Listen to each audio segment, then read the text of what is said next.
오늘의 내담자 조승현 선생님은 초등학교 5학년 교사이자 WPR 심리상담가입니다.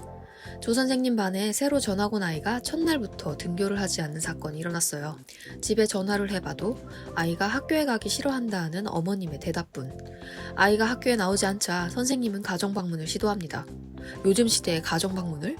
조 선생님도 참 대단한 분이시죠? 그런데 아이는 선생님의 방문 소식을 듣고 이미 도망간 상태였어요. 남겨져 있는 아이의 방을 둘러보니 이럴 수가. 아이는 방에서 나오지도 않고 혼자 온라인 쇼핑몰을 차려서 장사를 하고 있었어요. 엄마와 할머니의 걱정은 이만저만 아니겠지만 이 친구 정말 영특한 것 같은데요. 어쨌든 이 아이는 학교에 가라고 하면 큰 돈을 요구하고 집 밖에서는 얌전한 모범생의 모습이지만 집 안에서는 종종 폭력적인 행동을 했다고 했어요. 그러나 엄마나 할머니, 가족 중 누구도 아이가 왜 이런 행동을 하게 되었는지, 아이의 마음이 어떤 상황인지 그 누구도 이해하려고 하지 않았어요. 아이를 부담스러워하기만 했죠. 설상가상, 아이는 2학년 때부터 ADHD 진단을 받아 정신과 약을 복용하기도 했어요. 그런데 정신질환 진단을 받은 12살짜리 아이가 혼자 온라인 쇼핑몰을 운영하는 일을 할 수가 있나요? 뭐가 어떻게 된 거죠? 이 아이의 마음은 뭘까요? 그리고 이 아이의 담임인 조승현 선생님은 이 문제를 어떻게 해결할 수 있을까요? 아니 그 전에 진짜 문제는 뭔가요? 이렇게 머리가 복잡할 땐 얼른 황 박사님께 여쭤봐야 해요. 박사님, 이 사건의 정체에 대해 더 탐색해주세요. 엄마는 많이 지쳐있고 아이가 정신적인 아픔이 있다고 믿고 있다. 가족 모두가 괴롭기에 아이가 격리와 치료가 가능한 곳을 찾고 있다. 이 말이 지금 무슨 뜻이에요? 지금 이 아이가 이제 발작적으로 폭력적인 모습이 보이잖아요. 언제부터 아이가 그렇게 발작적으로 폭력적인 모습이 보였대요? 일단 3, 4학년 때도 그런 모습을 보였다고 들었어요. 아니 ADHD래가 약을 먹고 있는데도 네, 그럼 약발이 없다는 거잖아요. 그렇죠.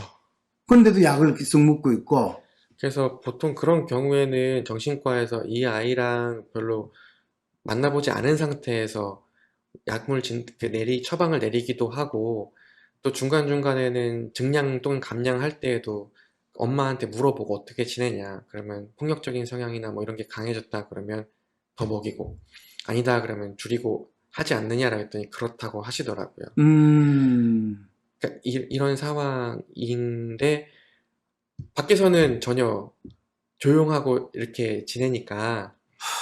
그거는 기본적으로 그럼 엄마가 아이에 대해서 거의 이해를 못하거나 네, 거의 아이를 그냥 부담스러워하고 두려워한다는 이야기네요. 엄마가 그러니까 아이를 키우는 데 있어서 참 혼자서 키우는 게 힘들면서 또 직장 생활하면서 아이를 키워야 되니까 네. 진짜 엄마도 너무 힘들겠네요. 어머님도 몸이 안 좋으시더라고요. 아, 그래요? 어머니 몸도 안 좋은데 꾸역꾸역 네. 직장 생활을 하고 또 그러면서 진짜 너무 비극적인 상황이네요. 그랬어요. 어떻게 됐어요? 그래서 지금 이 힘든 상황은 있는데, 힘든 이유가 뭘까라고 얘기했을 때, 이 아이가 폭력적인 모습을 보이고 이거를 누구도 컨트롤할 수 없는 상황이다라고 이렇게 믿으시는 것 같더라고요. 그렇죠, 그렇죠. 근데 이 원인 제공은 누가 했느냐를 다 각자 믿는 대로 인식하고 있는 것 같아요.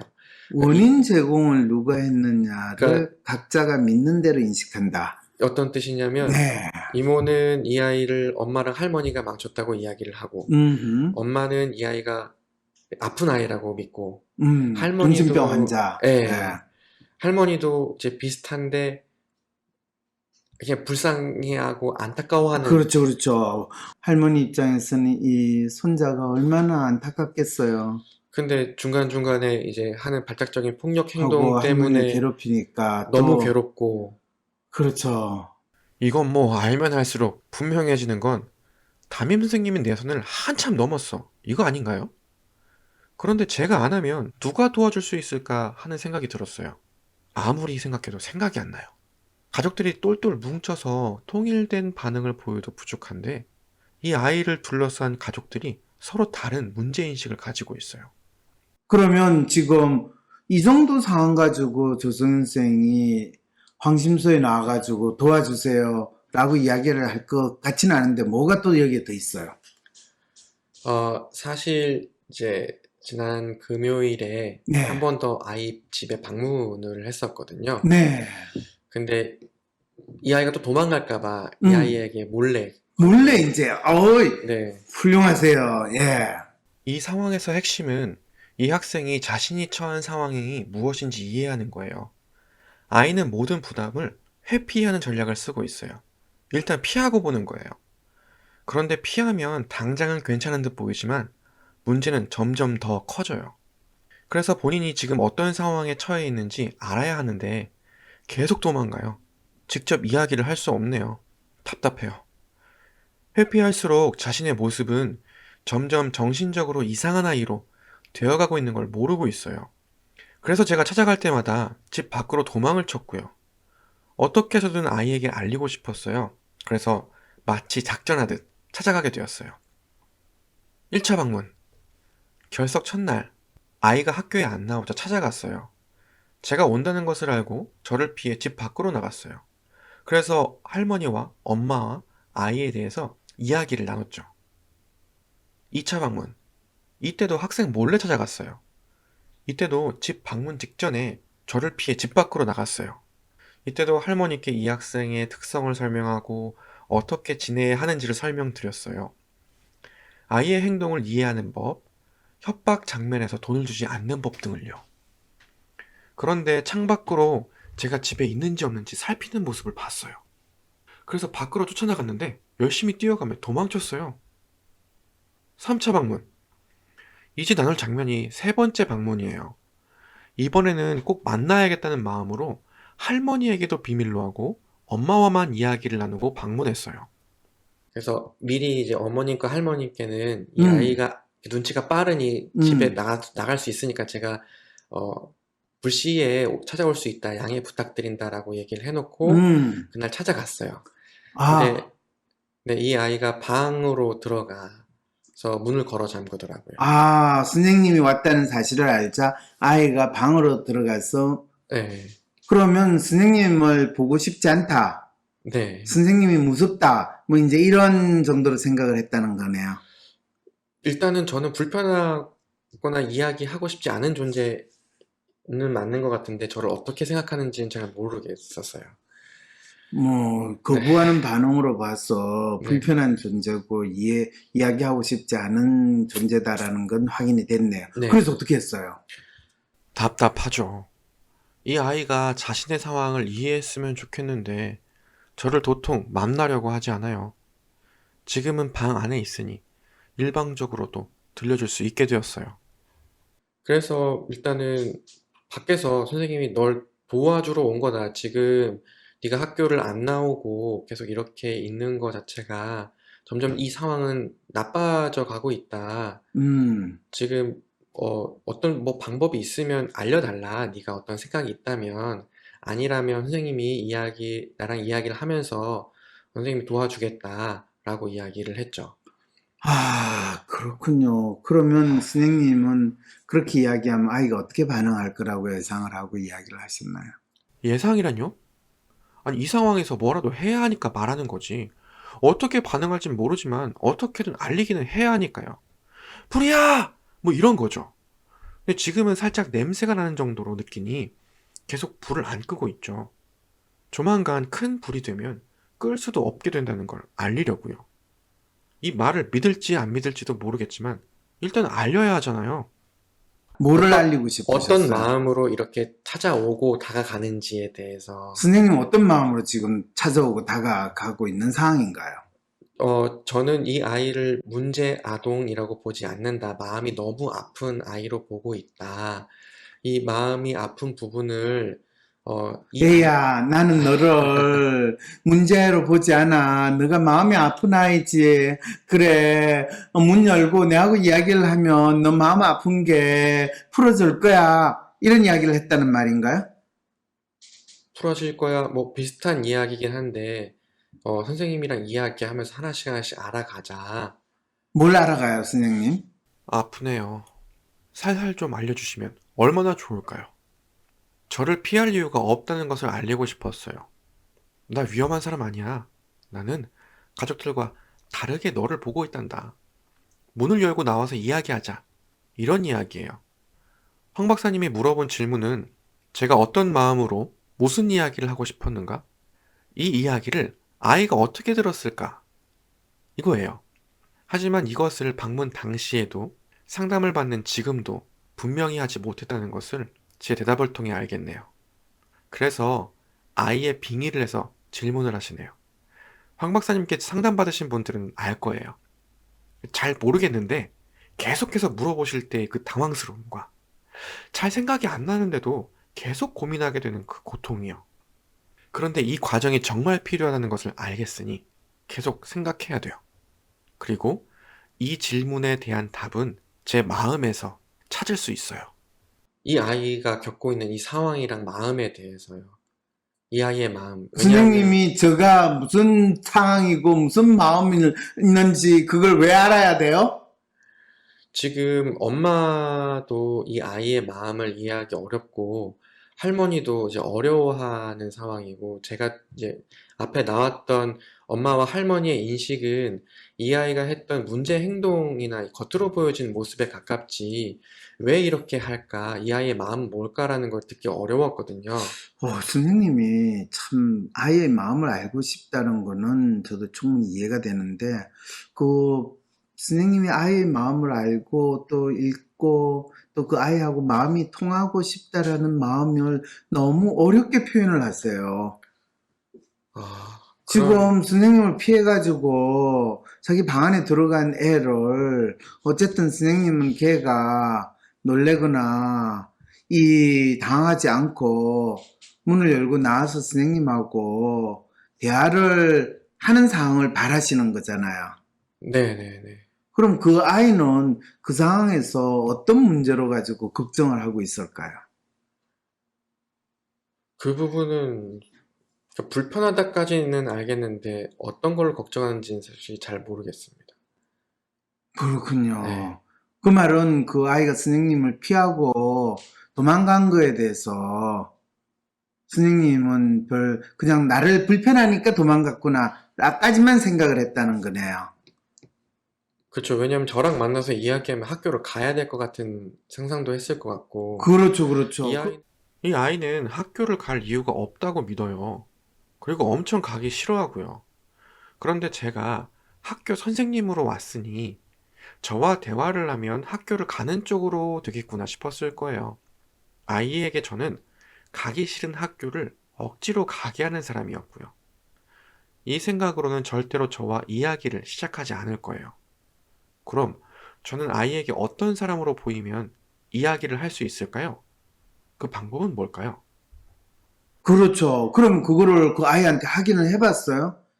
얘야, 너가 나를 만나면 학교를 가기 싫은데 가야 된다고 생각해서 지금 문을 걸어 잠근 거니? 라고 물어봤어요? 아니요, 거기 묻지 않고 이 아이는 대답을 안 해요. 대답을 안 하죠, 당연히. 대답할 네, 필요가 없으니까. 그렇죠. 예. 그래서 어떻게 해야지 그 아이가 잠궈놓은 문을 열을까요? 선생님이 그렇게 하지 않았다고 제가 선생님한테 뭐라고 그러는 건 아닌데, 또 그런 상황이 벌어질 수 있잖아요. 그죠? 이미 작책 중입니다. 이 간단한 생각을 왜 못했지? 라고요. 제가 아이랑 대화하고 싶다는 것을 명확히 하고 등교를 강제하는 사람으로 보이기에 대화가 거부된다는 것을 알았으면 아이가 대화할 만한 사람으로 보여야만 하는 거잖아요? 이 간단한 생각을 정리 못하고 저는 애야, 나는 너와 대화를 하려는 사람이란다. 네가 이렇게 문 닫고 있으면 대화하기 어렵단다. 이렇게 의미 없는 외침을 하고 있었군요. 이미 표정을 통해 제 마음을 읽어버린 황 박사님은 저에게 위로를 해주시네요. 조 선생, 지나간 건 어쩔 수 없고 자책하지 말고 앞으로 비슷한 상황이 벌어지면 어떻게 해야 할지 같이 생각해봐요. 라고요. 그런데 무엇이 문제인지 명확하게 하지 못한 저는 어떤 행동을 했을까요? 뭔가 매일 불안하고 나도 알 수 없는 내 마음. MRI 찍듯이 내 마음을 볼 수 있다면 좀 마음이 편해질 것 같은데. 그렇다면 내 마음을 알려줄 마음의 MRI 검사, WPI 검사를 해보세요. 매사에 불안하고 쉽게 상처받고 걱정 많은 나를 위해 마음을 알려주고 치유해주는 WPI 검사를 해보세요. 삶의 문제와 마음의 아픔을 해결하고 싶다면 진짜 문제를 찾는 방송 황심소. 무엇이 문제인지 모른다면 어떤 답도 정답이 될 수 없습니다. 진짜 문제를 찾는 방송 황상민의 심리상담소. 저도 그게 궁금해요. 알고 싶습니다. 어떻게 하면 이 아이를 저를 이렇게 적대적으로 안 보고 대화할 수 있는 상황이 그렇죠. 될까? 지금은 이 아이는 선생님을 적대적으로 본다는 거는 선생님 아셨네요. 네네네. 그건 알았는데, 좋아요. 자, 그럼 지금 이 아이하고 아이가, 문을 걸어 잠그고 방 안에 있는데, 선생님은 이제 그 다음에 또 어떻게 하셨어요? 그래서 한 20분 정도를 기다리면서 천천히 되게 차분한 목소리로 하려고 노력을 하고, 지금 차분한 목소리로 아이한테 어떤 메시지를 전달하려고 그랬어요? 난 너랑 이야기하고 싶다. 난 너랑 이야기하고 싶다. 네. 그런데 거기서 저 테러리스트는 지금 이야기하는 걸 대화를 거부하면서 들어오지 마, 들어오면 이 폭탄을 터뜨릴 거야. 나는 지금 그 대치 상황에 있다라는 게 이제 선생님의 문제였네요. 문제를 제대로 설정하지 못한 채 무작정 뭘 했을 때의 행동은 참 슬픈 결과를 낳아요. 제가 원하는 것은 아이와 대화를 하는 것이에요. 근데 대신 어떤 모습으로 대화를 하고 싶은지를 명확히 그리질 못했어요. 지금 상황은 저는 원하지만 아이는 거부하고 있어요. 이 아이는 등교를 격렬하게 거부하고 있어요. 그리고 이 아이에게 저는 낯선 선생님이고요. 즉, 가기 싫은 학교에서 온 사람이고요. 저랑 대화를 하면 할수록 자신이 학교를 가지 않는 상황이 더욱 드러나요. 더군다나 학교 가는 것 자체를 생각조차 하기 싫어할 수도 있거든요. 그러면 제가 원하는 것을 더 명확히 해볼게요. 저는 왜 아이와 대화를 하고 싶어 할까요? 바로 아이에게 현재 자신이 처한 상황을 알리고 싶어서예요. 자, 그래서 어떻게 하셨어요? 말을 걸어도 대답이 없고, 뭐, 문을 두드려도 대답이 네. 없고, 네. 뭐, 문자나 뭐 전화를 해도 전화는 당연히 안 받고, 메시지도 확인을 안 하고 한 상황에서, 이 아이는 동굴 속으로 아예 숨어 들어간 상황이잖아요. 그렇죠. 그 어떤 부담이 있을 만한 그 모든 것들을 다 난 차단하겠다라는 마음 같았거든요. 그렇게 그 아이의 마음을 읽었군요. 네. 나를 자극하거나 나에게 협박, 위협이 되면 모든 걸 다 차단해가지고 난 없다 이런 상황이 있어야 할 거라고 생각을 해서 이제 네. 상당히 그럴 때는 난감하죠, 그죠? 스님님이 네. 뭐를 할 수 있는 게 없다. 근데 한편으로는 엄청 힘들어 할 거라는 것도 알겠거든요. 자, 스님님. 할 수 있는 것만큼 다 한 거 아닐까요? 집에도 찾아가고 매일같이 연락하고 아이에게도 연락도 해보고. 그런데 아이는 끝까지 도망을 치는데 뭘 어떻게 할 수 있을까요? 여러분도 그렇게 생각하시나요? 아니면 뭐라도 더 해봐야 한다고 생각하시나요? 보통의 담임선생님으로 저의 정체성을 규정했다면 저는 충분히 그 역할 이상을 했어요. 할머니와 어머니께서도 선생님이 이렇게까지 하는 게 너무 고맙다고 하셨고요. 저 할 일 이상으로 한 거 맞죠? 그런데 이 찝찝함은 뭘까요? 다른 선생님이 저를 걱정하는 말이 떠올랐어요. 저 선생 할 만큼 다 했어. 그런데 이거 더 하다가 문제가 생기면 쌤이 다 책임져야 할지도 몰라. 맞아요. 하지만 저에게 이 아이가 이대로 자랐을 때 어떤 모습일지가 떠올랐어요. 정신병원에 입원해서 약 먹고 입원, 퇴원을 반복하다가 점점 악화되어 나중에는 다른 여러 정신병명을 수집할 수 있어요. 황 박사님 책 만들어지는 병 조현병 보셨죠? 비슷한 친구가 떠올랐어요. K군이요. 그렇게는 절대로 만들면 안 돼요. 자, 스님님. 네.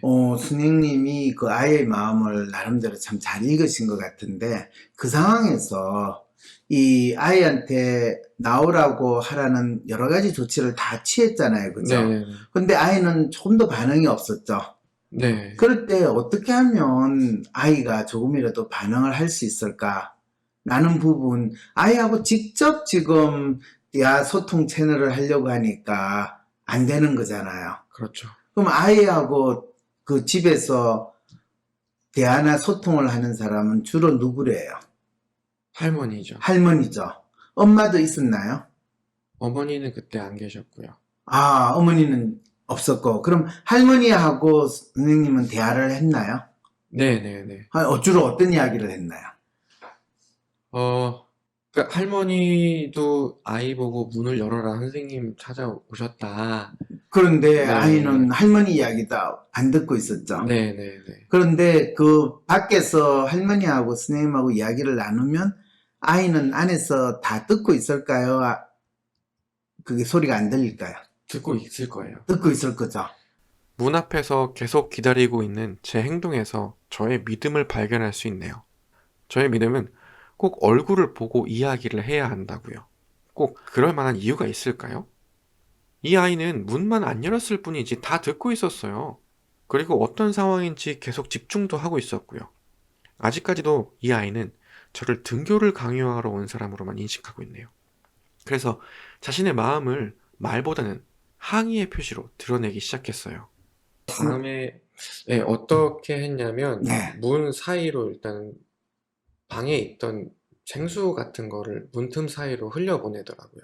아이가 네, 나름대로 나 기분 나쁘다라는, 되게 불편하다라는 표시를 하는 것 같았어요.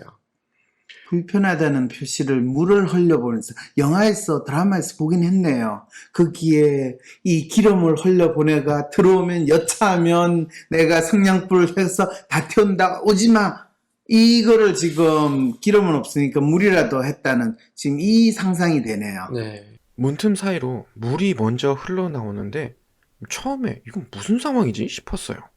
그래서 어떻게 했어요?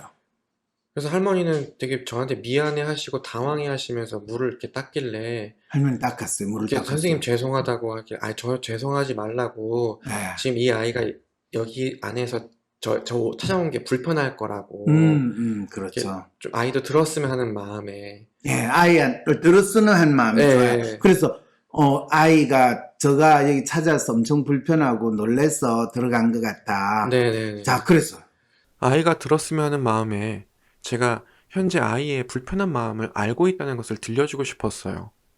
할머니께서는 선생님에게 버릇없이 어떻게 그럴 수 있나 라는 마음으로 저에게 사과를 하셨죠. 하지만 행동과 마음은 구분해야 돼요.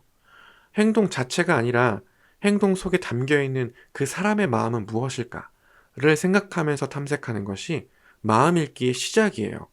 물을 흘려보내는 이 행동이 정상적이냐 비정상적이냐를 따지는 것은 여기에서 아무 의미가 없어요. 그 다음에 이제 계속 대치 상황처럼 되니까 이 아이가 집에 있던, 방 안에 있던 물감을 풀어서 또 흘려 보내더라고요. 그렇죠. 물로 해가지고는 이 불이 활활 타는 그런 느낌이 안 들으니까 이제 물감을 풀어가지고 드라마 상황을 이제 만드네요. 어떻게 내가 예상한 대로 그게 다 나오지? 이럴 때 어떻게 했어요? 그 다음에 지금 이렇게 하면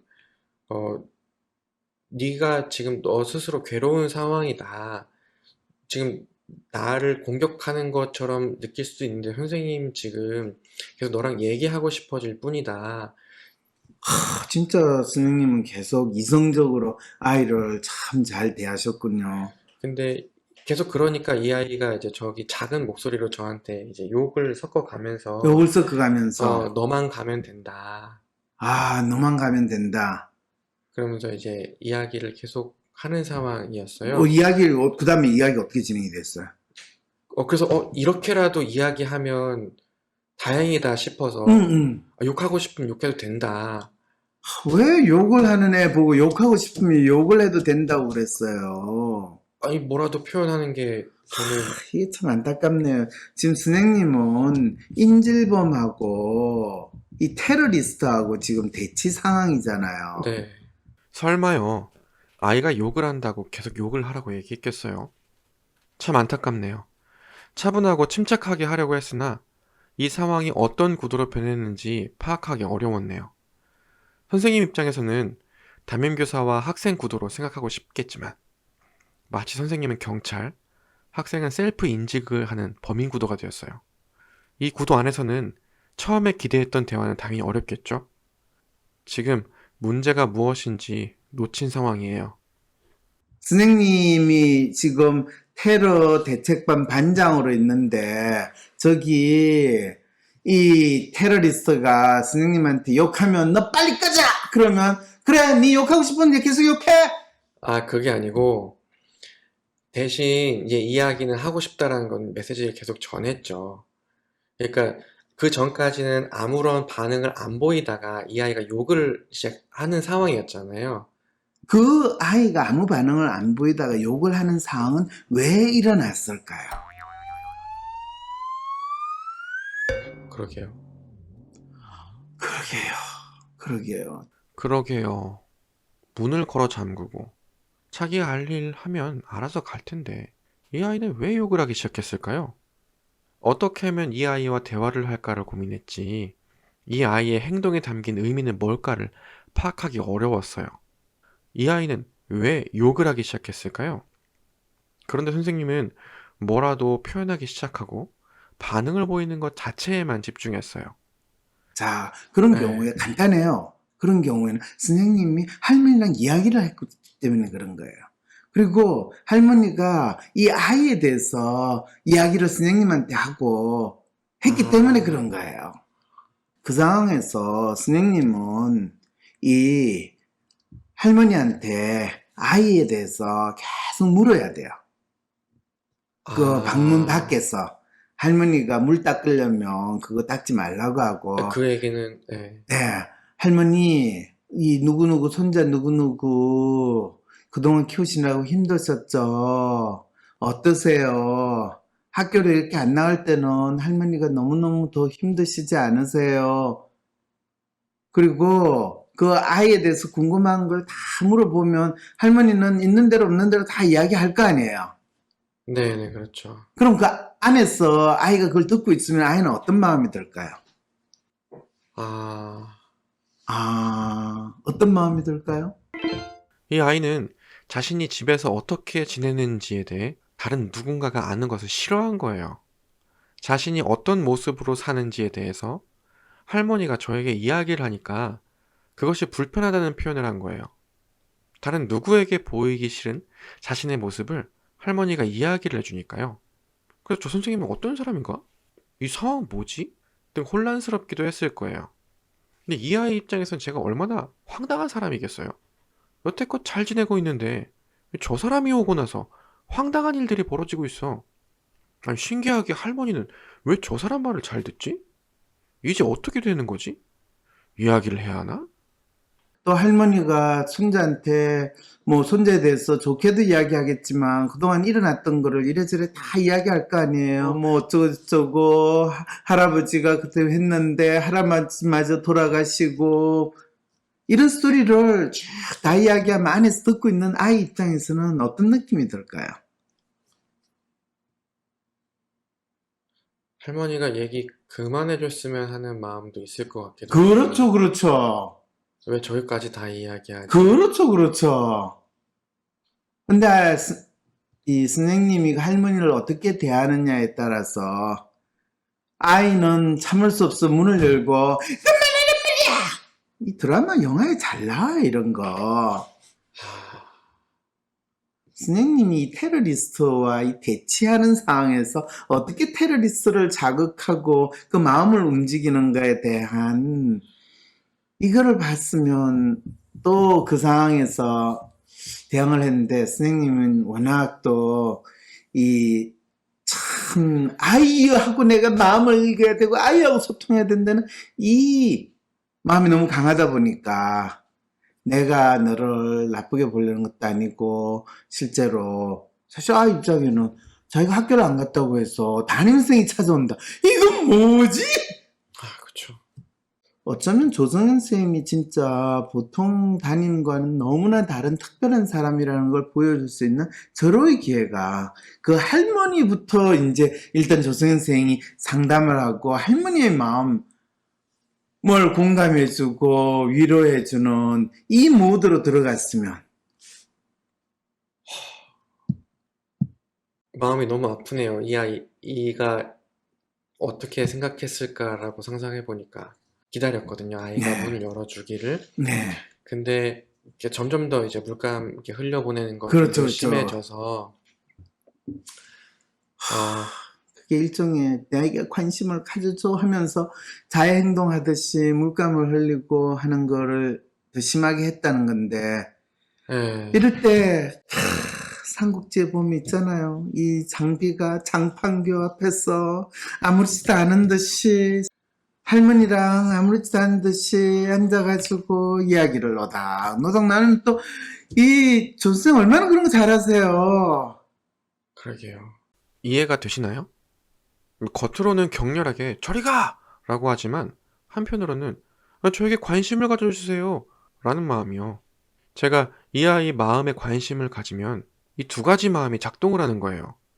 이 혼란스러운 마음을 욕을 하는 것이나 물감을 흘려보내는 등 발작적인 행동으로 표현하고 있어요. 여러분 혹시 연인이나 가족들과 싸울 때 막 뭐라 하면서도 나에게 다가와 줬으면 하는 마음 가져본 적 있으세요? 저는 사실 이런 생각이 이해가 잘 안 돼요. 싫으면 싫다고, 좋으면 좋다고, 못 알아들을 것 같으면 무시하거든요. 그래서 당시 이 아이 마음이 더 이해가 안 된 것 같아요. 이 아이가 중요한 게 아니라 저는 할머니가 걱정이 돼서 왔어요. 아이가 학교를 안 나와서 지내면 할머니가 얼마나 힘드실까.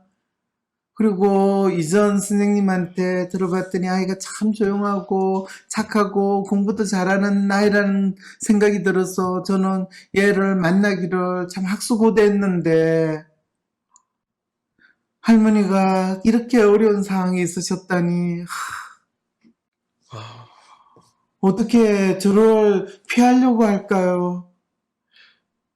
황 박사님이 빙의를 해서 이렇게 말씀해 주시네요. 아이의 발작적인 행동에도 흥분하지 않고 차분하게 할머니를 통해 아이의 마음을 이해하려는 대화를 어떻게 해나가는지요. 아이는 방에서 저와 할머니의 대화를 유심히 듣고 있었어요. 그래서 이야기에 따라 반응을 달리한 거죠. 그렇다면 제가 아이에게 하고 싶은 이야기를 할머니와의 상담을 통해 대신 전달할 수 있었어요. 근데 이 다음에 어떤 일이 벌어졌을까요? 황심소 구독, 좋아요